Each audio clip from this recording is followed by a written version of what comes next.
Hello hello guides, এবার নিয়ে আসলাম আপনাদের জন্য চিকেন কাটলেট।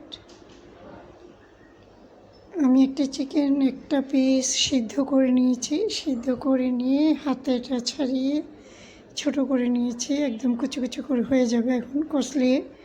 তো কষলিয়ে নেওয়ার পরে আমি এখানে মশলা ইউজ করলাম। আমি দিয়ে দিলাম পেঁয়াজ, একটু হালকা কর্নফ্লাওয়ার, মরিচ, হলুদ, আদা রসুন বাটা, লবণ কিছু দিয়ে দিলাম, ক্রাম যাতে একটু সাথে মিক্স হয়।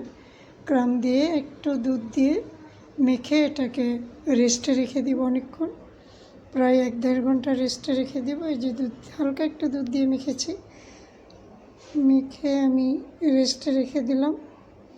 রেস্টে রেখে দেওয়ার পরে আমি এখন আবার 2 ঘন্টা পরে চলে আসলাম। কিছু ক্রাম, একটি ডিম ফেটিয়ে নিয়েছি, যেটা রেস্টে রেখেছিলাম। এটা আমি গোল গোল করে আগে ডিমের মধ্যে দিয়ে পরে ক্রামের মধ্যে দিব, দিয়ে সবগুলো এরকম করে নিয়ে নিব। সবগুলো হয়ে গেলে আমি গরম তেলে ভাজবো। প্রথম তেলটা গরম করে দিব, তারপর ভাজার সময় চুলাটা একটু কমিয়ে দিব যাতে ভিতরে ভালো করে সিদ্ধ হয়।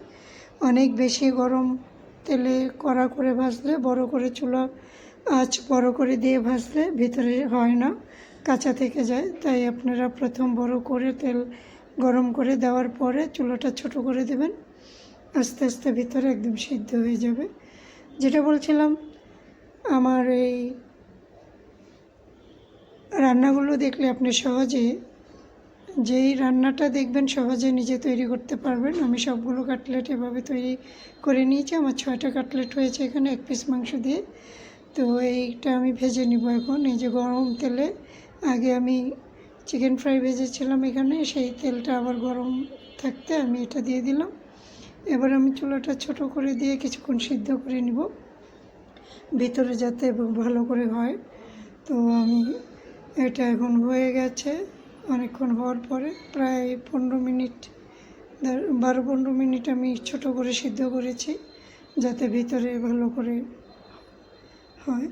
তো আপনারা আমার এই ভিডিওটা প্রথম থেকে যদি শেষ পর্যন্ত দেখেন, নিজেরাই এভাবে তৈরি করে নিতে পারবেন চিকেন কাটলেট। বাচ্চাদের জন্য খুব সুস্বাদু খাবার। এটা তৈরি করার পরে না ভেজে যদি ফ্রিজে রেখে দিতে চান তাও সংরক্ষণ করতে পারবেন। একটি এয়ার টাইট বক্সে রেখে দিবেন, যখন খুশি বাচ্চাকে ভেজে দিবেন। বাচ্চাদের জন্য এটা খুবই মজাদার একটি খাবার। আমার এই চ্যানেলের সাথে থাকুন, সব সময় নতুন নতুন সুন্দর সহজ রান্নাগুলো দেখুন। একদম তরকারি থেকে, বিরিয়ানি থেকে, পোলাও বিরিয়ানি, চিকেন ফ্রাই, সব রকম খাবার আমি খুব সহজে করে থাকি। ধন্যবাদ আপনাদেরকে।